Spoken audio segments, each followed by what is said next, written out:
일단 모든 내용은 다 이제 이 안에 들어 있고요. 이 안에 들어 있는데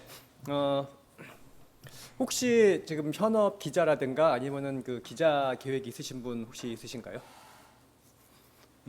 그러면은 굳이 그 이 기자에 관련된 거에 국한되지 않고 뭐 이거에 대한 보다 이제 그 텍스트 마이닝을 어떻게 좀 활용할 것인가에 초점을 둬서 이제 그 말씀을 드릴 건데 일단 이게 뭐 데이터 저널리즘에 대한 거긴 하지만 결국 이거는 데이터 저널리즘에 대한 문제긴 하지만 전반적인 우리에게 어떻게 활용할 건가에 대한 어떤 문제와 관련된 거라서 그 확장이 할 수 있을 것 같습니다. 일단 뭐 우리가 왜 뭐 프로그래밍을 해야 되나, 왜 코딩 해야 되나라는 문제는 그러니까 지금 이 기계 시대라고 하지 않습니까? 이제 1기계 시대는 우리가 육체 노동을 기계가 대신하던 시대. 이제 이 기계 시대는 지식 노동도 기계가 이제 여기서 다 대신하는 시대로 왔기 때문에 결국 그동안 사무직은 종말을 오게 되는 것이고 그 사무직에 투입됐던 우리의 시간과 여러 자원들을 기계가 다 하는 것이고 그 이외의 시간은 우리가 다른 보다 더 생산적인 것에 투입할 수 있는 시대가 된 것이죠.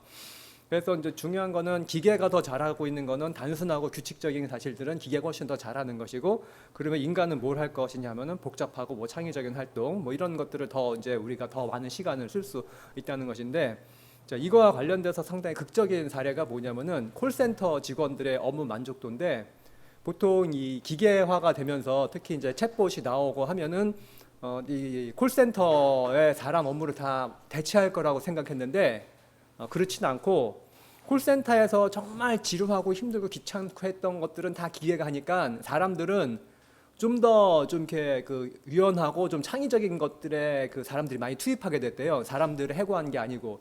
그래서 콜센터 직원들의 업무 만족도가 훨씬 더 올라갔대더라고요. 그 사람들이 기계가 이제 그 콜센터 직원을 대체한 게 아니고.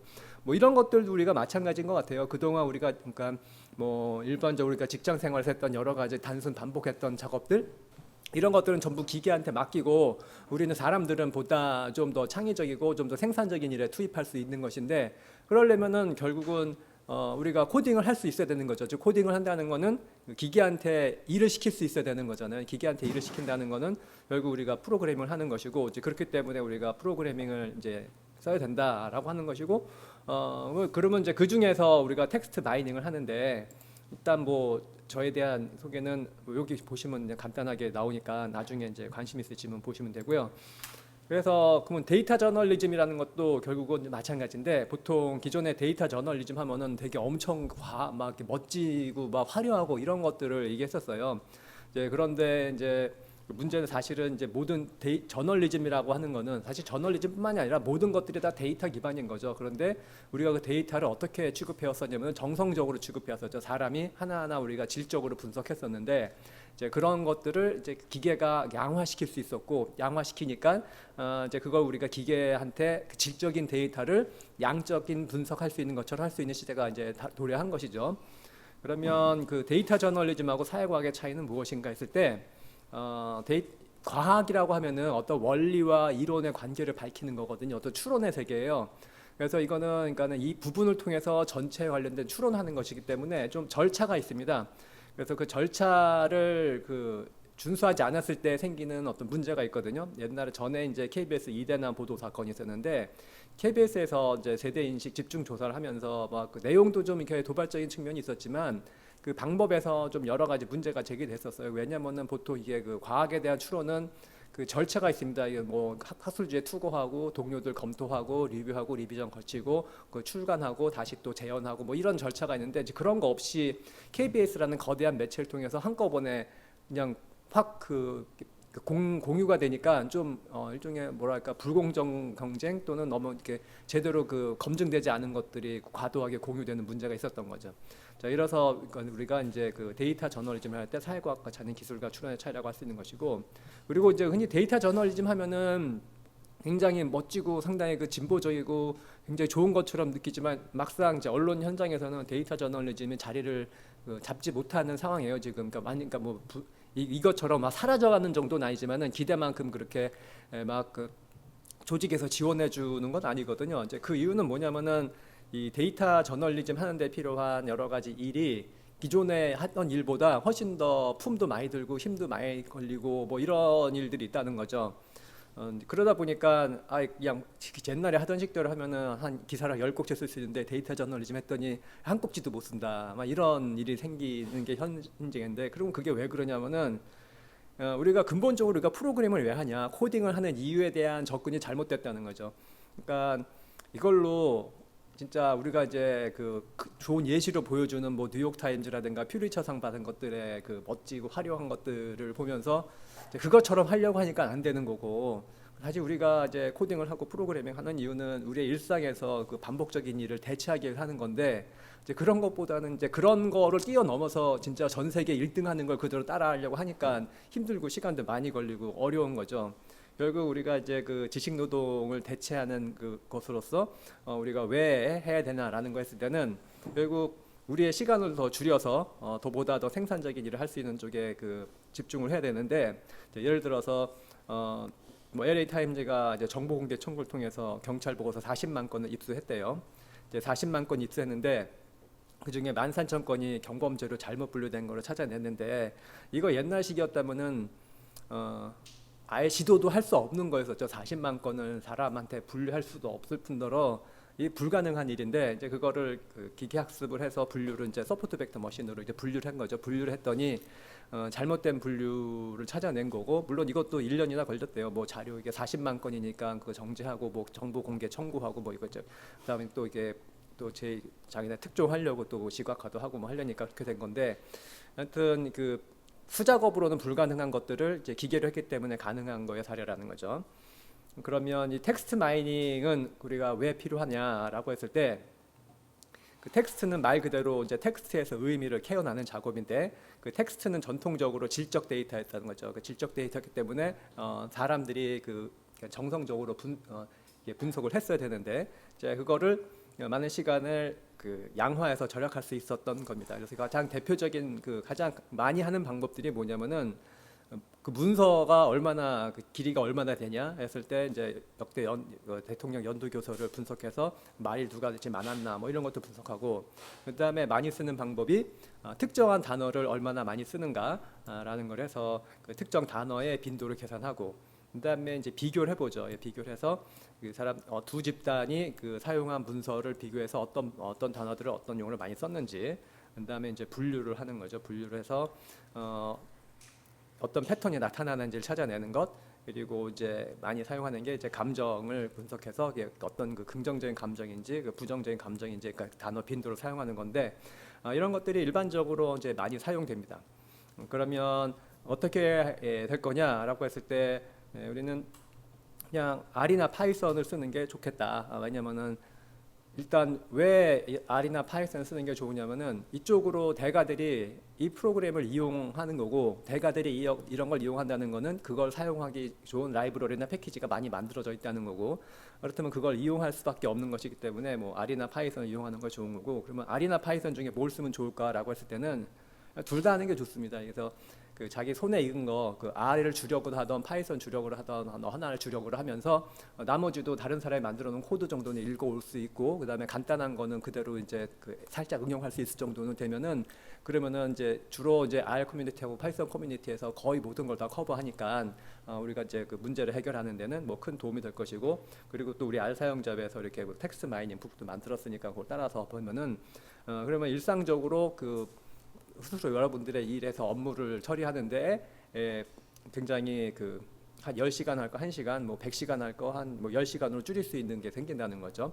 그게 반드시 이제 데이터 저널리스트뿐만이 아니라 이제 업무에서 예를 들어서 홍보나 마케팅직에 있는 사람인데 그 분야에서 어떤 그 자기 고객들이 그 어떤 자료를 분석하려고 할 때 뭐 이걸 쓰지 않는다면은 그냥 손으로 한 수십 페이지 되는 단어를 하나하나 뭐 세봐야 될 텐데, 그냥 간단하게 뭐 코딩 한두 줄까지는 아니고 한 2, 30줄이면은 뭐 한 100시간 들 거 한 1시간, 한두 시간, 3시간 정도의 일을 처리할 수 있게 되는 거죠. 그래서 결국 근본적인 거는 우리가 우리의 시간을 얼마나 절약할 수 있을 것인가라는 그 측면에서 접근할 수 있을 것이고요.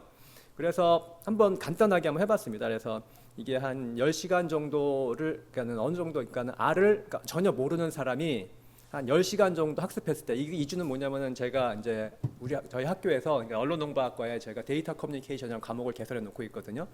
이제 거기서 그러니까 크게 이제 R 프로그래밍 제가 두 과목을 하나 만들고 있어요. 하나는 텍스트 마이닝을 한 학기 하고, 그 다음에 이제 통계 추론하는 그 데이터 분석하는 통계 추론하는 걸 한 학기 하고 있는데, 각각 여기서 요 정도 할때 3주를 합니다. 3주.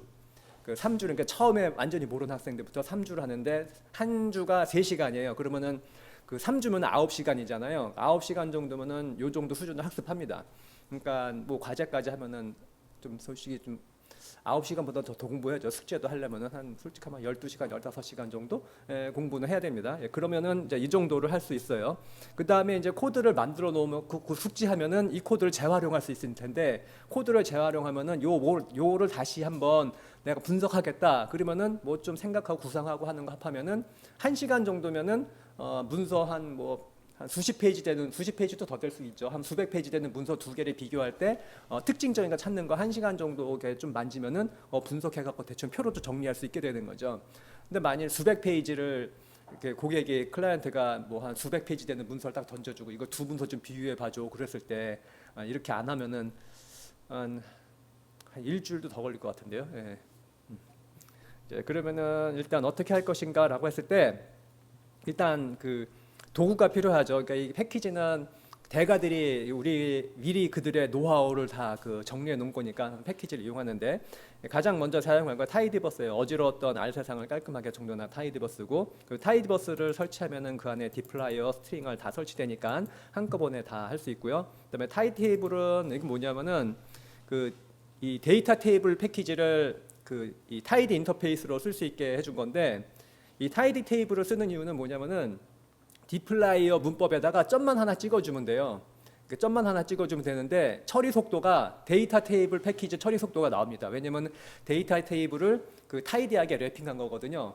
그래서 아주 좋습니다. 그러니까 이 시간 재보면은 그러니까 데이터 테이블 패키지 속도 거의 그대로 나와요. 그래서 아주 처리 속도도 빠르고 좋습니다. 그 다음에 더 좋은 건 뭐냐면은 이 함수명이 막 겹치는 게 많잖아요.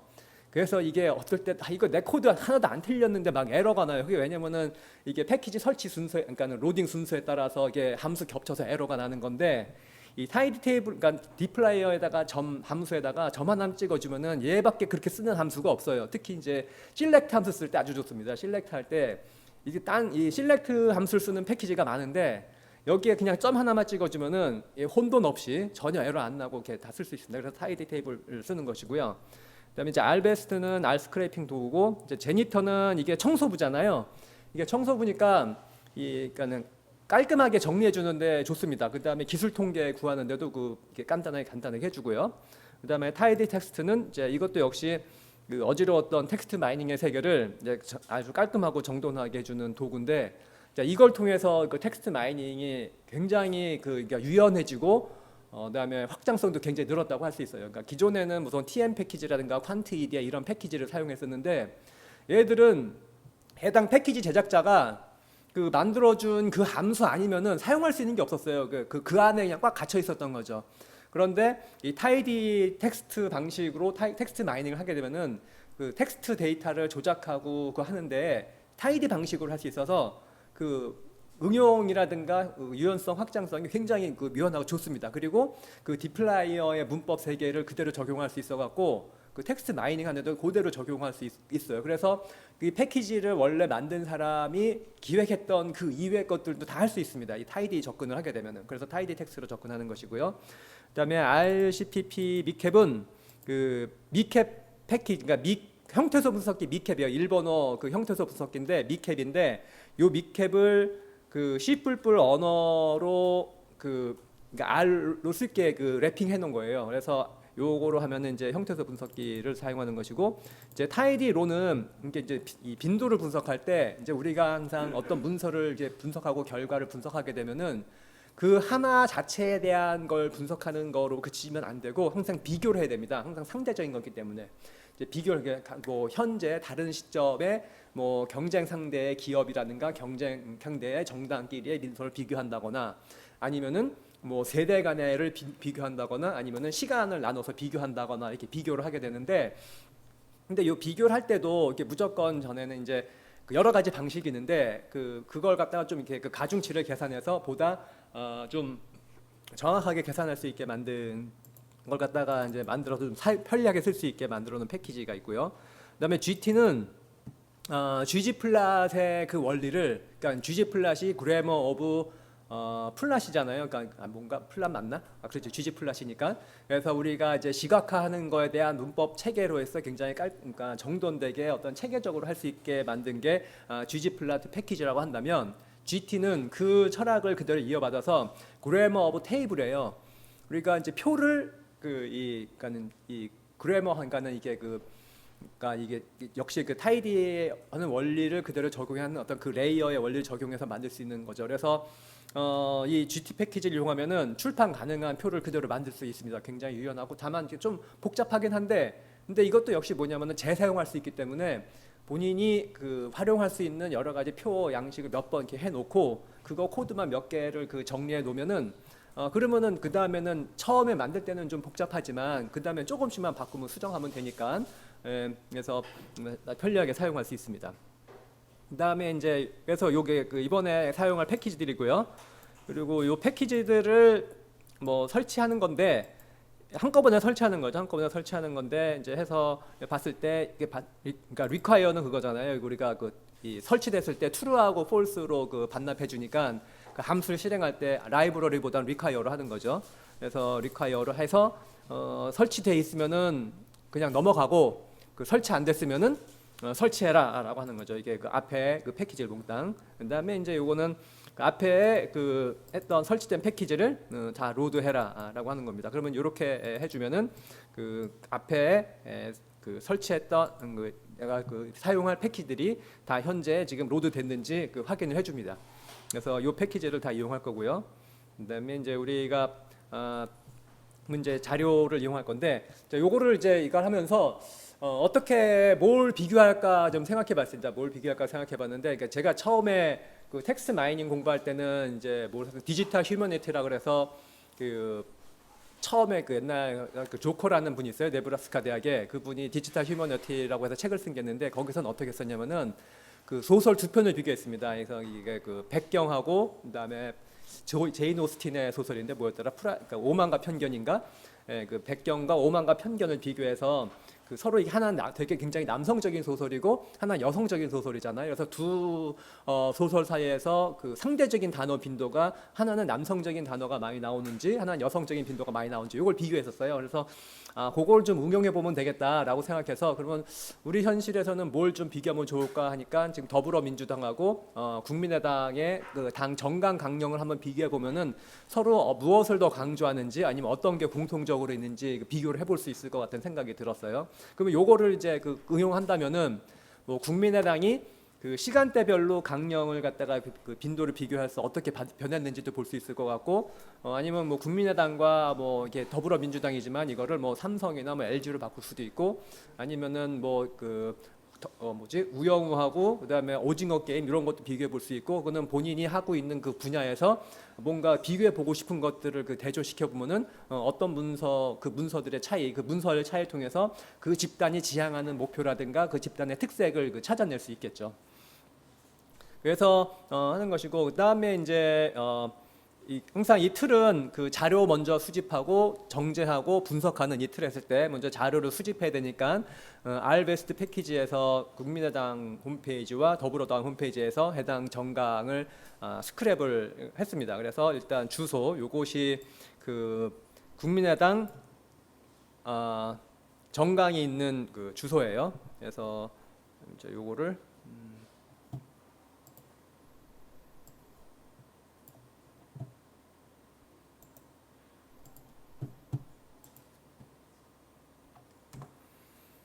여러분 이제 강령해서 이렇게 나옵니다. 이 강령이 나오고, 근데 이 강령을 다 그대로 그 내가 이렇게 옛날에는 이렇게 쭉 긁어갖고 복사를 했는데 이제 그렇게 하지 않고 여기 검사 이렇게 한 다음에 여기 보면은 검사가 맞나? 그래서 엘리먼트에서 여기 뭐지? 이게 쭉 HTML인가? 이거 얘는 그 뭐죠? 아무튼 내가 지금 원래 제가 봤던 모양하고 좀 다르네. 소스인가? 그래서 이거를 하면은 이 전체에서 이렇게 하이라이트가 되는데, 예, 그 제가 브라우저가 좀 달라갖고, 예, 여기서 이게 찾으면은, 예, 그래서 찾으면 여기 그 CSS 랩할 거, 요 부분을 찾아낼 수가 있습니다. 예, 찾아낸 다음에, 그래서 그 처음에는 HTML로 그 HTML을 파싱을 하고, 그 다음에 이제 노드를 요 앞에 요 노드를 설정을 해서, 그 다음에 그 중에 이제 텍스트, 필요한 건 텍스트니까 텍스트만 잡아오면은 그 해당되는 그 문서를 우리가 가져올 수 있죠. 가져올 수 있고, 그 다음에 이제 요거를 항상 그 저장을 하는데, 그 이유는 이게 스크랩을 이게 매번 하게 되면은 그 잘릴 수도 있어요. 그 사이트에서. 그러니까 내가 하는 게 그렇게 아니지만, 나는 한 번만 하는 거지만은, 이걸 예를 들어서 렌더링 하다 보면은 이 기계는 나는 의도하게 한 번인데 실제로 이 기계는 막 수십 번, 수백 번을 굉장히 짧은 시간에 할 수 있거든요. 그래서 저 하나 그 뭐죠, 사이트 하나에서 잘린 적도 있는데, 제가 그 사이트는 그러니까 깃허브에서 그 외부로 연결되는 그거는 저는 안 되더라고요. 그 의도하지 않게 제가 그쪽에 그 남용을 많이 했나 봐요. 아무튼 그래서 이제 그 스크랩할 때 스크랩한 결과 항상 이렇게 그 파일로 RDS 파일로 저장해 놓고 있습니다. 저장해 놓고 쓰고, 이제 더불어민주당 코드도 마찬가지로 해서 텍스트를 확보를 하고요. 텍스트를 확보한 다음에 그 다음에 이제 그 우리가 그 분석을 할 때 이 그러니까 각종 품사로 분류를 해야죠. 품사를 분류하는데, 이제 품사 분류하는 방법은 하기 전에 먼저 그 토큰화를 합니다. 토큰화. 그래서 이 타이디에서의 가장 기본적인 그 방식은 뭐냐면은 한 셀에 토큰 하나씩. 그러니까 토큰이라고 하는 건 단어 한 조각인 거죠. 단어. 이거를 그 단어 하나가 토큰 하나일 수도 있고, 그다음에 단어 두 개가 토큰 하나일 수도 있고, 한 문장이 토큰 하나일 수도 있어요.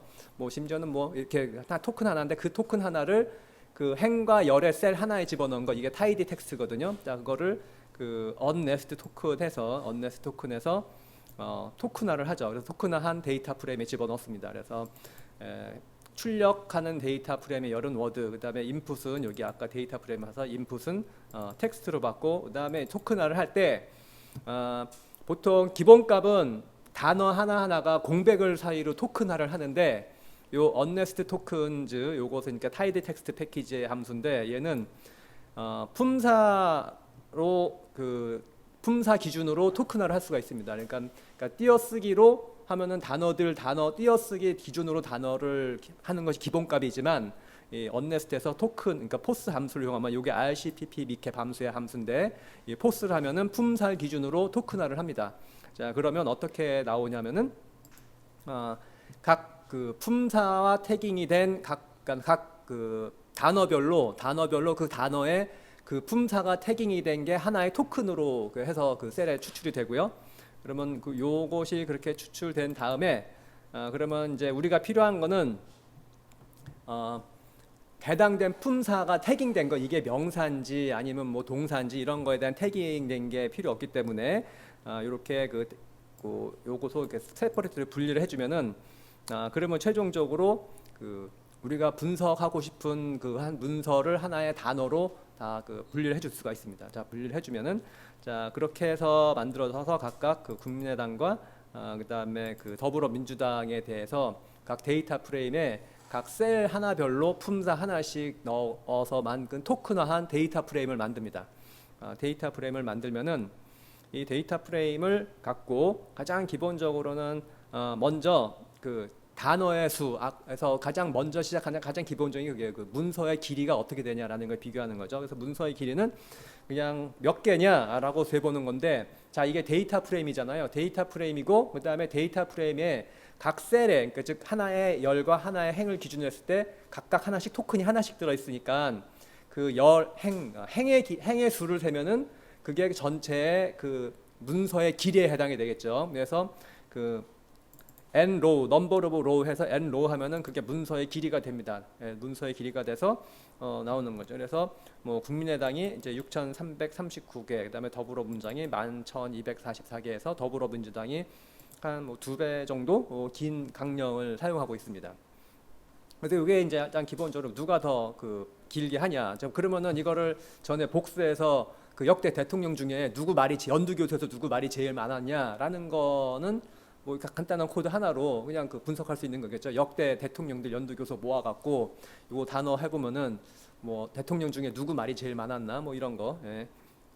그다음에 이제 그럼 이제 만을 했으면은 그 중에서 어떤 단어를 많이 사용했는지 자 이거를 우리가 계산해야 되는데 일단 품사 태깅이기 때문에 그 명사만 추출할 수 있고 그 명사가 아닌 것도 추출할 수 있는데 일단 여기서는 이제 명사를 추출해서 해당되는 명사 중에서 어떤 그 명사를 가장 많이 사용했는지 한번 추출해 보겠습니다. 그래서 이렇게 먼저 이렇게 한 이유는 뭐냐면은 밑에 코드 재활용하려고 그냥 이렇게 했습니다. 왜냐면은 이걸 갖다가 이제 계속 그 안에 밑에 코드 쓰게 되면은 이게 계속 또 귀찮으니까는 반복할 그 재활용할 코드는 이렇게 했고요.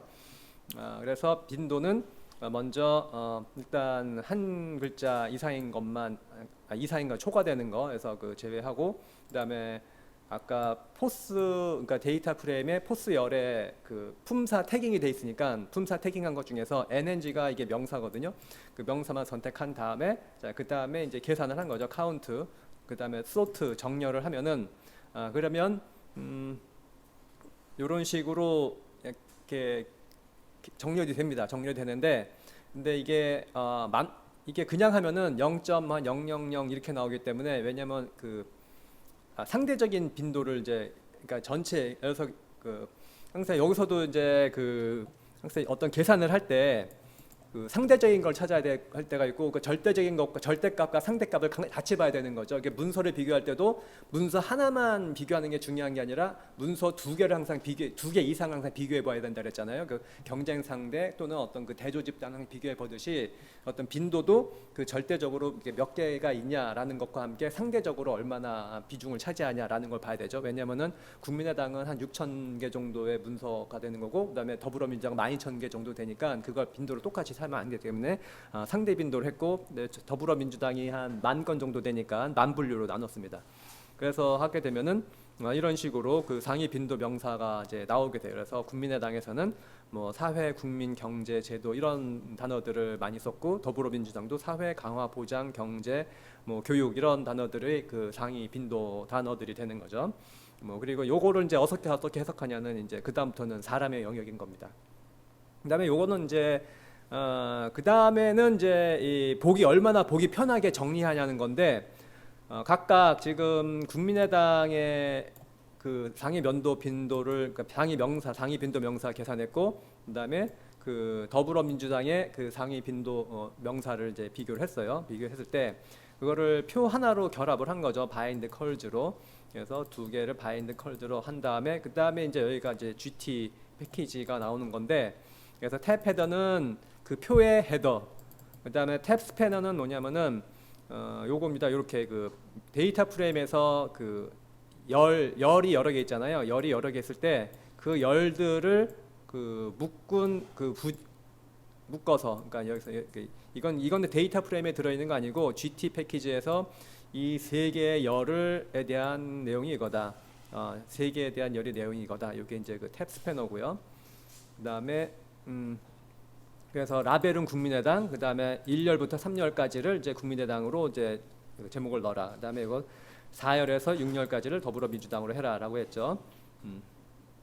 그다음에 이제 그 컬럼에 대해서도 그 데이터 프레임에 있던 열의 이름이 다 다른데 이제 이것을 각각 열의 이름도 바꿨습니다. 그래서 그 새로 생긴 그 데이터 프레임의 열의 이름을 이제 명사, 빈도, 만분율이라고 이제 각각 열의 이름을 바꾸면은 자 이런 식으로 거의 그대로 쓸 수 있는 그 표를 만들었습니다. 이렇게 돼서 보면은 이제 두 정당의 강령을 보면은 비슷한 것 같기도 하면서도 확실히 좀 다른 건 있어요. 보면은 여기는 이제 경제 제도를 강조하고 얘는 뭐 강화, 보장 이런 것들을 하지만 기본적으로 둘 다 사회와 경제가 다 이제 상위 집단이 있는 거죠.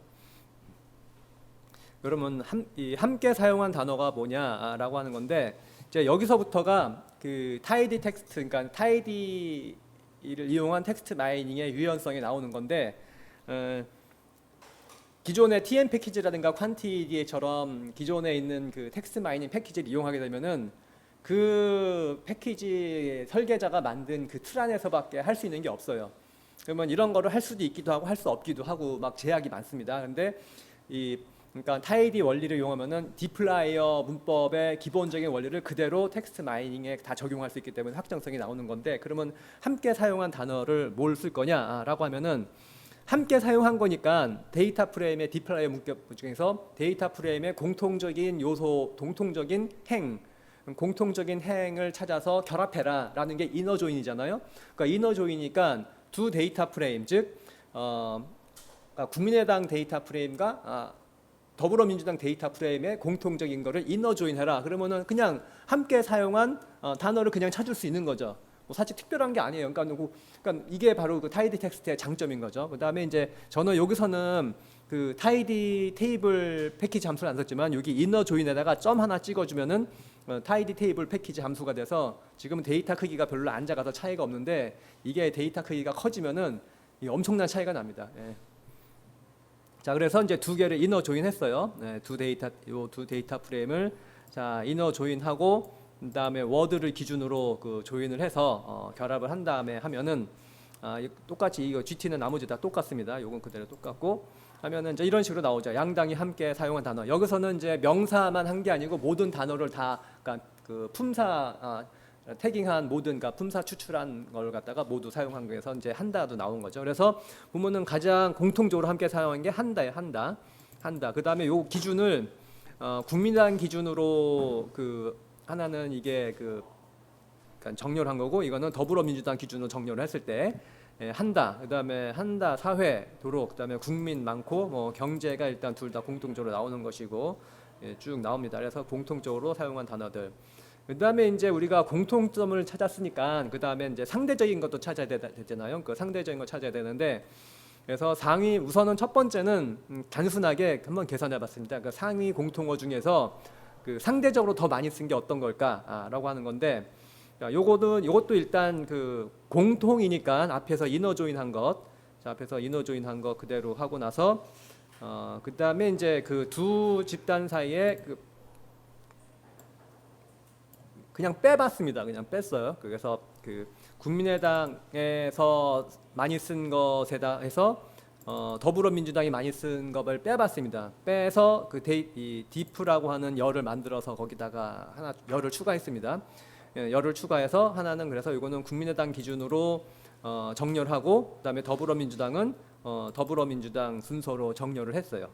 정렬해서 일단 상위 15개씩만 뽑아서 만든 다음에 역시 이제 똑같은 방법으로 데이터 프레임 결합해서 GT 패키지로 정렬을 했을 때, 이제 그러면 자, 국민의당 기준으로 했을 때는 뭐뭐하도록, 우리, 얘들이 공통어 중에서 많이 쓴 단어들이고, 더불어민주당에서는 한다, 강화, 보장 이런 것들이 그 상대적으로 더 많이 쓴 단어들이에요. 보면은 대체로 그 국민의당은 좀 보수 정당인 것 같긴 해요. 아니면 우리라는 단어 쓰고 뭐 제도라는 거 쓴 거 보면은 보수 정당 같긴 한데, 근데 이 미래라는 단어를 쓰잖아요. 미래라는 단어를 쓴 거 보면은 미래 변화가 더 많단 말이에요. 그런 거 보면은 또 보수 정당 같진 않고 오히려 더 그 더불어민주당보다는 또 진보적인 것도 있는 것 같아요. 그래서 이게 이제 한국의 그 정당이 반드시 보수 진보로 나뉘는 게 아니냐, 그거 보수와 진보 구분은 좀 아닌 것 같다라고 하는 그런 의문이 있는데, 역시 그거를와 좀 일치하는 어떤 현상이라고 할 수가 있죠. 하나 우리와 제도, 그다음 미래와 변화가 둘 다 더불어민주당보다 더 상대적으로 많이 쓰고 있고, 그다음에 이제 더불어민주당은 강화, 보장, 지원 이게 많아요. 그다음에 문화 이런 게 많고, 이런 거 보면은 그 더불어민주당이 지향하는 진보는 어떤 그 미래지향적인 그런 진보라기보다도 어떤 그 약자에 대한 배려 이런 쪽의 어떤 그 진보가 아니겠나 이런 생각이 들고, 또 하나는 그 문화에 대한 측면에서 좀 더 강조하는 측면이 있다라고 할 수가 있는 거죠. 그리고 이제 앞에는 이거는 단순하게 계산해서 그 공동어 중에 상대절을 많이 쓴 거고, 그다음에 이제 우리가 문서 전반에 그 문서 전반의 상대 빈도를 우리가 계산해야 되는데, 왜냐면 이거는 뭐냐면은 전체, 그러니까 앞에서는 공통어 중에서 상대적으로 더 많이 쓴 거 그냥 단순하게 계산해서 뺀 거고, 요거는 그 문서 전체에서 상대적으로 더 많이 쓴 단어를 비교해 보는데, 자 그럴 때는 앞에서 이건 상위 공통어 중에서 한 거 앞에 다시 올라왔고, 문서 전반에 할 때 이때는 어떻게 보통 그 전통적으로는 이제 어떤 걸 많이 쓰냐면은 TF, IDF라고 하는 그 계산법 썼어요. TF라고 하는 거는 term frequency, 그래서 단어를 얼마나 많이 썼는지. 그다음에 DF는 document frequency, 그 문서에 얼마나 많이 등장하는지. 그래서 이 두 개를 그 역으로 곱해서 한쪽에 없는 것들이 전체 무엇인지를 갖다가 했는데, 이제 그거에 대한 비판이 뭐냐면은 아무리 그래도 이걸 내가 썼던 건데 제가 한 번이라 썼다고 해서 내가 안 쓴 걸 빼버리면은 그건 아닌 것 같다. 그래서 공통적으로 사용한 것도 어느 정도 좀 고려해야 된다라고 해서 이 타이디로 패키지에서 그러니까 그런 가중치를 좀 두자라고 하는 건데, 요거는 이제 좀 계산하면 그거 설명이 기니까, 그래서 그냥 얘를 이용하면은 타이디로 패키지에는 바인드 로그 아즈 요 함수를 이용하면은 이게 가중 로그 승산비라고 해서 문서 전체에서 공통적으로 사용된 것도 고려해서 상대적으로 더 많은 사용한 단어들을 계산해 줍니다. 그래서 사용법은 간단합니다. 일단 이 두 문서, 비교하고자 하는 문서를 두 개를 결합을 해야 돼요. 그래서 하나의 데이터 프레임에 열로서는 같은 열의 그 데이터셋이 있어야 됩니다. 그래서 그 행에 그러니까 국민의당 열을 하나 더 만들어야 되죠. 열을 하나 더 만들어서 지금 이렇게 이 둘의 열을 결합하면서 파티열을 만들었어요. 파티열을 만들어서 하나는 국민의당은 1번이라고 국민의당 그다음에 더불어민주당이 각각 열에 이렇게 1번하고 2번으로 구분이 돼 있습니다. 그래서 이 파티열에 이제 1번은 국민의당, 2번은 더불어민주당인 각 열로서 들어가 있고, 그다음에 피처는 이게 그 데이터 프레임에 단어의 열 집어넣어주고, 그다음에 그 n이 이제 몇 개냐 이거 비교한 거 개수를 갖다가 해서 이게 카운트는 해야 됩니다. 단어를 몇 개인지 계산해야 되니까. 요 카운트를 하게 되면은 그 단어가 몇 개 됐는지가 나와서 이제 n 열이 있는데, 이렇게 해서 해주면은 그러면은 그 상대적으로 공통적인 단어를 고려한 상대적인 단어 빈도를 계산해서 보여주고, 그다음에 그 각각 이거를 국민의당 기준으로 만든 데이터 프레임과 그다음에 더불어민주당으로 만든 상대적으로 한 걸 비교해서 비교를 해보면은 그러면 이렇게 나옵니다. 그래서 하나는 이건 국민의당 기준으로 정렬한 거고, 이건 더불어민주당 기준으로 정렬했을 때 보면은 이제 국민의당은 뭐 사법, 앞장서, 우리, 폐지 이런 것들이 이제 미래 이런 것들 상대적으로 많이 나오고, 더불어민주당에서는 미디어, 생활, 예술, 상생 뭐 이런 것들이 많이 나와요. 그리고 보면은 요것도 대체로 앞에서 공통어 중에서 상대적으로 많이 쓴 것과 좀 비슷한 패턴이긴 한데, 거기서 두드러진 거는 사법이 국민의당에서 굉장히 강조된 게 나오죠. 확실히 이쪽은 이 국민의당 지도부들이 이게 검사 출신이라고 하는 측면이 좀 고려되는 것 같고, 그다음에 앞장서라는 게 나오면 상당히 엘리트적인 어떤 인식이 있는 것과 앞에서 보수 정당의 특징이 있는 것이고, 그다음에 미래도 역시 위에 나오는데 민주당 같은 경우는 미디어, 생활, 예술, 상생 이런 것들이 많이 나와요. 그래서 앞에서 나온 그 더불어민주당은 좀 확실히 좀 이렇게 약자와 함께 더불어 사는 측면과 함께 문화와 예술을 강조하는 어떤 그런 쪽의 어떤 특성이 있는 것 같고, 그다음에 국민의당은 뭔가 과거의 것을 폐지해서 뭔가 미래를 만들어 나가는데 그거 갖다가 앞장서서 뭘 해보자라고 하는 어떤 이런 그 메시지가 많이 들어 있습니다. 그러면 이런 것들이 나오고, 그다음에 이제 또 하나 해볼 거는 뭐냐면은, 이거는 그냥 이제 단어들 빈도를 계산한 거고, 이제 그 감정어 빈도를 계산할 수가 있습니다. 그래서 긍정적인 단어와 부정적인 단어를 얼마나 많이 사용할 수 있는가라는 건데, 요거는 앞에서 나온 단어의 빈도 계산한 것하고 거의 같아요. 본질은 같은데 뭐만 다르냐면은 감정어만 그러니까 이너 조인해서 감정어 사전에 있는 것과 같은 공통적으로 나온 단어들만 다시 계산하면 됩니다. 그러니까 앞에서 했던 거를 그대로 반복하는데 뭐만 추가한 거냐면은 감정어만 추려낸 거예요. 감정어만 추려낸 건데, 그래서 우리 감정 사전으로 이제 한국에서 나온 감정어 하면은 이 군산대 소프트웨어 융합공학과에서 만들어 한든 감정 사전이 있는데 이제 그걸 갖고 이용할 거고요.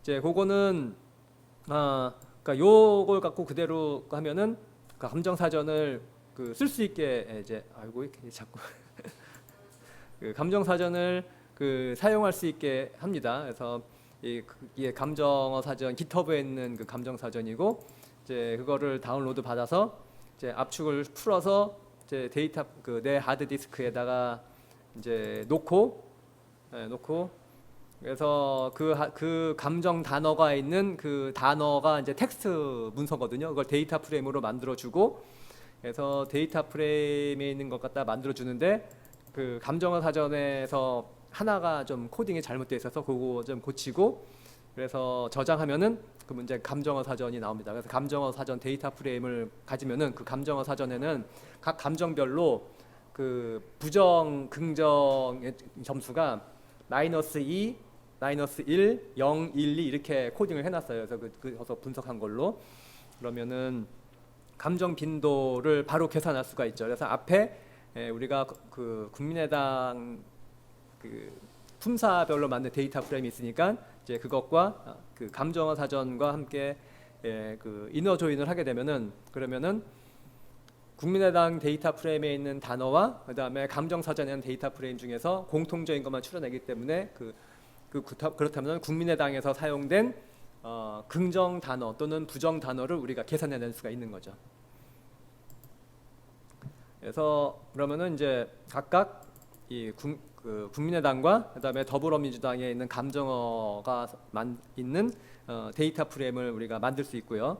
이제 그렇게 만들면서 하면은 이제 그거를 이제 각 정당별로 만들어서 그 빈도를 계산해서 빈도 계산해서 뭐 한 단어 이상 만들고 하고 그다음에 단어를 정렬을 해서 데이터 프레임으로 정렬을 하면 나머지는 거의 같은 방식으로 하면 이제 이런 식으로 우리가 표를 만들 수 있습니다. 그러면 감정어는 이제 국민의당은 적극, 혁신, 발전, 그다음에 더불어민주당은 발전, 혁신, 적극 뭐 이런 식으로 그래서 보면은 이 감정어로 따지면 긍정적인 단어에서는 뭐 둘의 차이가 별로 없는데 여기서 보면은 좀 두드러진 차이가 좀 나올 게 좀 위기라는 단어인데 그건 나중에 뒤에서 보겠습니다. 그리고 이제 긍정어하고 부정어 비율 이 데이터 프레임에 있으니까 그냥 바로 계산할 수가 있죠. 그래서 이 케이스 회엔 함수를 이용하면은 이 S 스코어라고 하는 열에 0점을 기준으로 뭐 값을 긍정과 부정으로 바꿔주고 해서 다시 열 결합하면은 감정어 비율이 국민의당에서는 긍정어 비율이 한 57%, 그다음에 부정어 비율이 32%, 그다음에 중립 단어 10%인데 더불어민주당은 긍정 단어가 51%, 부정 단어 29%, 그다음에 중립 단어가 한 19% 정도 돼요. 그러면은 국민의당은 긍정 단어가는 단어가 좀 감정어로 좀 많이 썼다는 거, 감정이 실린 단어들, 그러니까 감정어로 분류된 단어들을 더 더불어민주당보다 더 많이 썼다는 걸 알 수가 있는 거죠. 그게 긍정도 그렇고 부정도 그렇고 둘 다요. 그다음에 이제 둘 다 한번 분석해봤습니다. 둘이 함께 긍정어 중에서 함께 사용하는 게 뭔지. 자, 뭐 이것도 그냥 둘 사이에서 이너 조인 하면은 됩니다. 이너 조인 하면은 함께 사용하면은 뭐 둘 다 뭐 적극 혁신 발전 뭐 함께 이런 것들이 이제 함께 사용한 긍정어고 이제 함께 사용한 부정어는 뭐 위기, 부담, 피해, 갈등 뭐 이런 건데 여기 보면은 이 만분율로 했을 때에 둘 다 빈도가 내가 요거는 이제 표 순서가 이게 이제 국민의당과 더불어민주당인데 절대 빈도를 보면은 함께 사용한 부정어긴 한데 그 차이가 뭐 대충 있긴 있어요. 차이가 대충 이런 식으로 있는데 이 위기라는 단어만 이 국민의당은 딱 4번 썼습니다. 4번 썼는데 더불어민주당은 21번을 썼어요. 이게 그래서 공통으로 나온 거긴 하지만 차이가 굉장히 큽니다. 그래서 굉장히 크죠. 그래서 그리고 감정어 상대 빈도도 앞에서 가중 로그 승산비를 이용해서 계산을 했어요. 이거는 전체적으로 나온 것. 앞에 했던 거 그대로 이제 반복하는 겁니다. 자, 그랬을 때 상대적으로 많이 상한다는 건 국민의당은 회적, 파괴, 획기적으로, 그다음에 더불어민주당은 남용, 장애인, 완성, 혐오, 자 이런 것들인데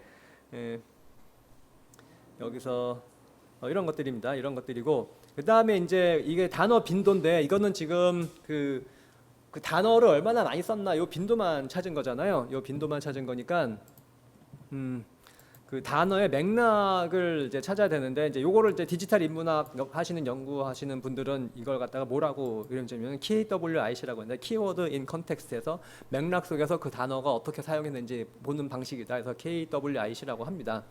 그래서 그 문장을 탐색하는 건데 이것도 뭐 기본적인 원리는 간단해요. 그 데이터 프레임에 그게 다 있으니까 데이터 프레임에서 그 해당되는 문서를 그러니까 문장을 그 스트링할 패키지를 이용해서 그것만 그냥 그 찾아내면 돼요. 패턴을 이용해서 패턴 찾아내면 되는데 그런데 이제 우리 그 R 사용자회에서 그 색깔 입히는 그 요 함수를 만들었죠. 그래서 우리 그 교재에 있습니다. 그 R 우리 그 텍스트 마이닝 교재 그 텍스트가 거기서 이제 요 함수를 그대로 이용해서 요 코드를 그대로 갖다가 쓰면은 그러면은 요런 식으로 이렇게 하고 싶은 그 특정 그 단어를 색깔로 이렇게 바꿔줘서 그 단어가 어느 맥락에 사용했는지 찾을 수 있습니다. 그런데 이제 그 요거 할 때 뭐를 좀 이렇게 하나 더 추가해 줘야 되냐면은 요 라인을 추가해 줘야 돼요.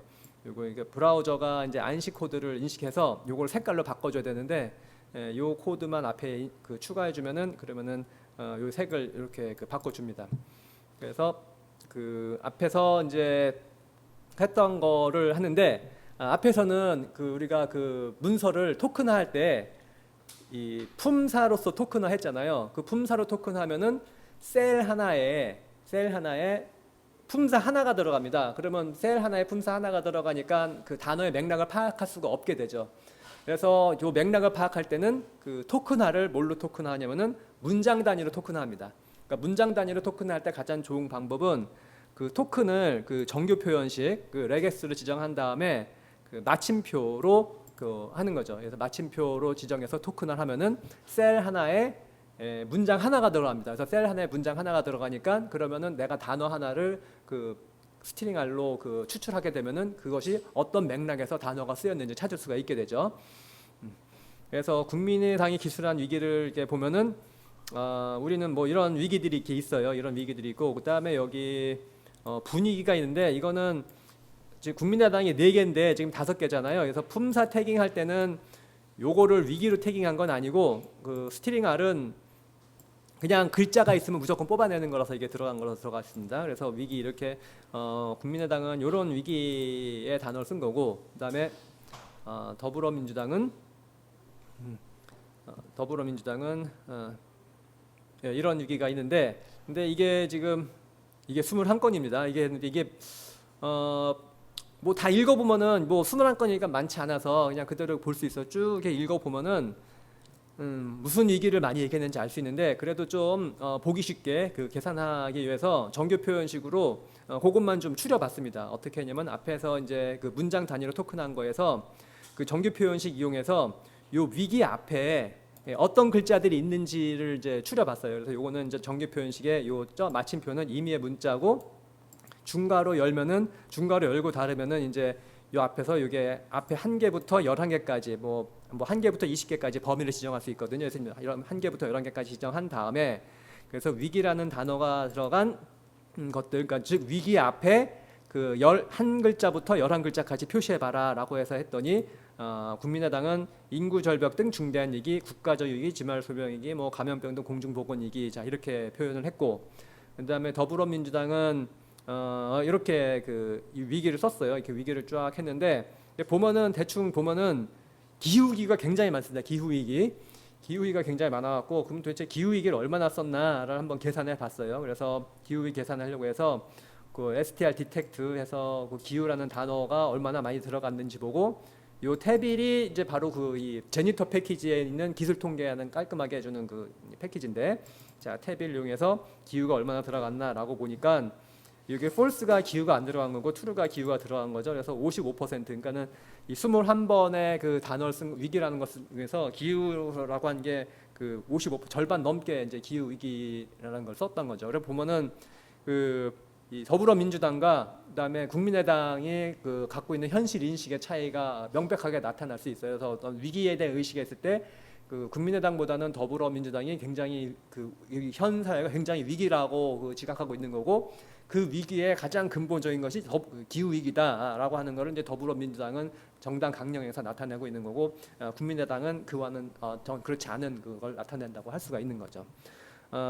요게 이제 요건인데, 이제 이게 이제 결국은 뭐냐면은 이 데이터 저널리즘이건 어떤 모든 건 간에 우리가 하는 거는 이제 그 뭔가 빅데이터로 그냥 뭐 수십만 건, 수백만 건 모아서 하는 거라든가, 아니면은 뭐 시각화를 굉장히 멋지게 한다거나 자바스크립트를 이용해서 뭐 상호작용 만들고 막 이런 것들은 그건 부차적인 거고 가장 중요한 가장 이게 뭐냐면은 그냥 우리의 일을 얼마나 빨리 쉽게 간단하게, 그러니까 반복적인 일도 줄일 수 있을 것인가라고 하는 건데, 이제 텍스트 마이닝을 했을 때 우리의 시간을 많이 절약해 줄 수 있는 방법이고, 요것이 그러니까 한 사례라고 할 수가 있는 거죠. 예, 그래서 여기까지 이제 마치겠습니다.